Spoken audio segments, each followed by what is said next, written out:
मेरा नाम गौरव है, मैं हाय न्यूज़ गौरव। रूम पोस्ट से हूँ। और सबसे पहले तो नमस्कार है इन दोनों ही चरित्रों को, जिन्होंने हमारे देश के लिए इतना कुछ किया। जी।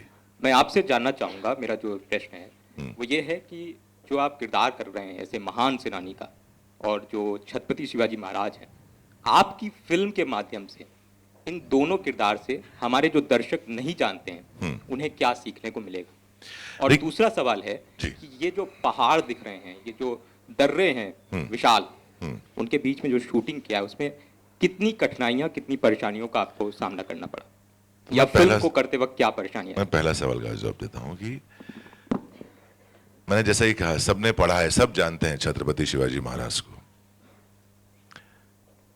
लेकिन आज भी हिंदुस्तान में अधिकांश लोग कई बार सिर्फ शिवाजी बोलते हैं। कोई छत्रपति शिवाजी महाराज पूरा नाम लेता नहीं है, क्योंकि वो जानते नहीं है उनके बारे में, वो कौन थे, उन्होंने क्या किया इस देश के लिए। कई सारे आपने देखोगे होंगे इंस्टाग्राम्स पे ऐसे पेजेस आते हैं जहां हिंदुस्तान के नक्शे में हर तरफ ग्रीन होता है और फिर शिवाजी महाराज का एक विजुअल आता है और वो पूरा ग्रीन एक भगवे में तब्दील हो जाता है धीरे धीरे। तो कहीं ना कहीं उस सोच का परिणाम है जो उन्होंने लोगों के अंदर जगाई, जो दबे हुए थे, अपने ही जिंदगी में जूझ रहे थे, कुछ उद्देश्य नहीं था जिंदगी में कि क्या करना है या कुछ ऐसा कुछ करना है जिंदगी में। वो सिर्फ एक व्यक्ति का विचार था कि नहीं, मुझे इस परिस्थिति से आजादी चाहिए, मुझे स्वराज्य चाहिए। उनका विचार शायद किसी को नहीं पता होगा, कहानियां पता होंगी कुछ, स्पेशली जो हमारी जनरेशन है, हमारे बाद वाली जो जनरेशन आने वाली है, उन्हें तो शायद बिल्कुल भी नहीं पता होगा। कि उन्हें शायद जो सिवा और बीटीएस पता होंगे, लेकिन या विदेशी कोई ऐसा इतिहास होगा, पर्शियन या फ्रेंच या ऐसा कुछ इतिहास शायद ज़्यादा पता होगा बनिस्बत कि उन्हें हिंदुस्तानी इतिहास पता होना चाहिए। तो ये हमारा कर्तव्य है कि हम उन्हें उसके बारे में बताएं और सही तरीके से बताएं। तानाजी एक फिल्म थी जो सबने देखी, सबको बहुत पसंद आई। पसंद कई वजह से आई। कितने लोगों ने अपने बच्चों को ये सही वजह बताई है वो मुझे नहीं पता। हमने कोशिश की थी कि हम सही वजह बताएं कि महाराज के विचार क्या थे। आपने अगर देखी होगी फिल्म तो उसमें कई जगह उनके डायलॉग्स हैं, उन्हें समझने की कोशिश की जाए तो समझ में आएगा कि उनके विचार क्या है। कि राजा के लिए सैनिक मरते ही हैं, लेकिन एक छोटे से सैनिक के लिए मरने वाला राजा ये पहली बार देखा किसी ने। वो एकमेव राजा है पूरी दुनिया में जो ऐसा था। नॉर्मली राजा हमेशा अपने सिपाहियों को आगे कर देते हैं। महाराज एक ऐसे राजा थे जो अपने एक सिपाही के लिए आधी रोटी खाकर वो 6 महीने रहे एक पहाड़ के ऊपर, एक किले के ऊपर। रोज सतकोर कहते हैं हमारे यहाँ, मतलब चौथाई रोटी खाकर वो इतने उन्होंने समय काटा ताकि उनके सैनिकों को खाना मिल सके। उस दर्रे के बाहर भी वो रुकने को तैयार थे, ये कहकर कि नहीं, अगर उनको शिवाजी चाहिए तो शिवाजी मिलेगा, आप लोग जाइए। तो इस तरह का राजा कभी किसी ने देखा नहीं, ना कभी हुआ है, ना कभी होगा। और ये इतिहास हमारे फ्यूचर जनरेशन को बताना बहुत ज़्यादा ज़रूरी है।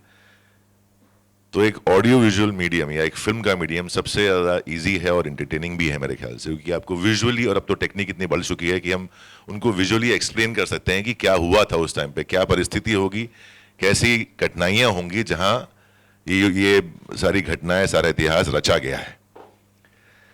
दूसरा सवाल है कि इन ऊंचे ऊंचे पहाड़ियों के बीच में शूट करने में क्या दिक्कतें आई हैं। और ये दिक्कतें ये हैं कि सर आज अभी सीढ़ी चढ़ने में भी दुखता है घुटना।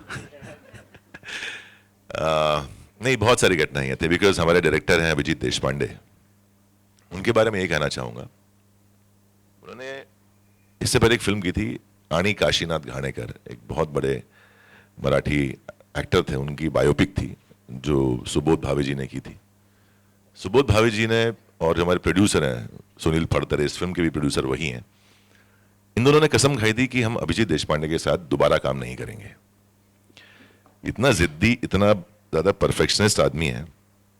कई बार आप इरिटेट हो जाते हो कि यार क्या करवा रहे हो यार, मतलब ये कोई जगह शूट करने की, मतलब यहाँ आदमी, मतलब चिड़िया नहीं पहुंच पा रही है, तुम मुझे बोल रहे हो चल के वहां चढ़ेंगे ऊपर और शूट करेंगे।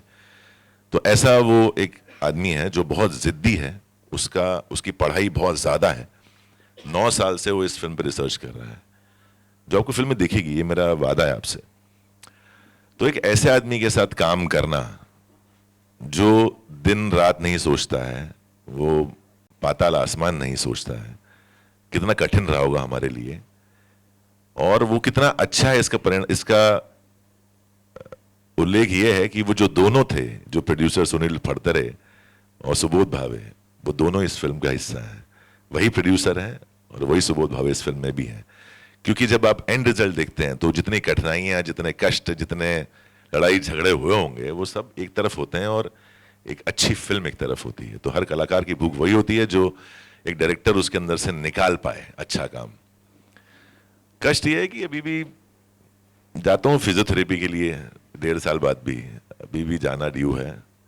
बहुत सारे इंजरीज हैं, बहुत सारी कठिनाई हैं, और तभी वो ऑथेंटिक दिखता है। अगर आप चाहे वो घुड़सवारी के शॉट्स देखें, चाहे वो आप एक किले के ऊपर लड़ाई का सीन देखें, तो जब फिल्म देखेंगे आप, एक चीज कहना चाहूंगा इस फिल्म के बारे में। लोग नॉर्मली मराठी सिनेमा को, चूंकि है लिमिटेशंस भी हैं, मैं नहीं मानता हूं कि नहीं है, कंटेंट सबने बोला है आज तक कि बहुत अच्छा होता है, कहानियां बहुत अच्छी होती हैं, एक्टर्स बहुत अच्छे हैं, तो कहाँ कम कम पड़ते हैं हम लोग। वो है हमारा स्केल, हमारा ग्रैंड्योर, हमारा एक विजुअल जो हमेशा लोगों को थोड़ा सा निराश करता रहा है। मैं मानता हूं इस चीज को। जब ये फिल्म मेरे पास आई थी, बिकॉज 2020 में तानाजी द अनसंग वॉरियर आई थी और मैंने उसमें छत्रपति शिवाजी महाराज का रोल किया था। लोगों ने बहुत अप्रिशिएट किया, बहुत माना, कई जगह पोस्टर लगाए जाते थे, और एक एक्सेप्टेंस होती है किसी कलाकार के लिए कि हाँ, इस भूमिका में ये बहुत अच्छे लग रहे हैं, जच रहे हैं, अच्छा काम किया है।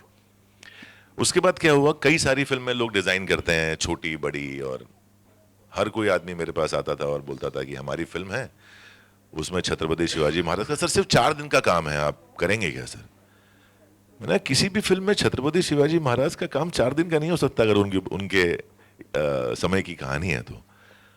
और क्या आप लोग उसे जस्टिफाई कर पाएंगे उस कहानी को? क्या आप उस तरह चित्रीकरण कर पाएंगे? क्या आप उस तरह से उनकी भव्यता दिखा पाएंगे? किसी के पास जवाब नहीं होता था। फिर एक दिन अभिजीत देशपांडे जी आए। हम एक फिल्म बहुत पहले करने वाले थे, वो हो नहीं रही थी, तो मुझे लगा शायद क्या कर रहे हैं, तो पता चला कुछ पीरियड फिल्म बना रहे हैं। तो मेरे पास आया और मैं चश्मा लगाते हैं वैसे, शरद, मैं एक ऐतिहासिक फिल्म बना रहा हूँ महाराज के टाइम की, और मुझे पता था कि अगला यही सवाल आएगा कि क्या तुम छत्रपति शिवाजी महाराज का रोल करोगे? और मैं तैयार था कि अब मैं मना कर दूंगा यार, मतलब मैं नहीं करूंगा। तो उसने स्ट्रेट पूछा, मैं चाहता हूं कि तू बाजी प्रभु देशपांडे जी की भूमिका करे। एंड आई वाज सरप्राइज्ड कि यार, जहां एक कलाकार की एक पर्टिकुलर रोल के अंदर एक्सेप्टेंस हो चुकी है, लोग मान चुके हैं, लोग बहुत सारी बातें कर चुके हैं, तमाम मीम्स तो नहीं कहूँगा, लेकिन बहुत सारे इंस्टाग्राम पोस्ट थे जहां जब भी छत्रपति जी की बात होती थी तो मेरी फोटो या एक वो पिक्चर सामने आती थी। उसमें ये व्यक्ति, ये इंसान आता है और मुझे पूछता है कि आप बाजी प्रभु देशपांडे की भूमिका करोगे, बिकॉज मैं हिंड के ऊपर कहानी बना रहा हूँ। तो मैं बिल्कुल ऐसा था कि अरे ये तो कमाल हो गया यार, ये इसका विजन बहुत ही तगड़ा है। और वहां से इस जर्नी की शुरुआत हुई है, और फिर जो कष्ट लिए गए हैं वो आपको रिपोर्ट भेजूंगा मैं 3-4 अपनी मेडिकल।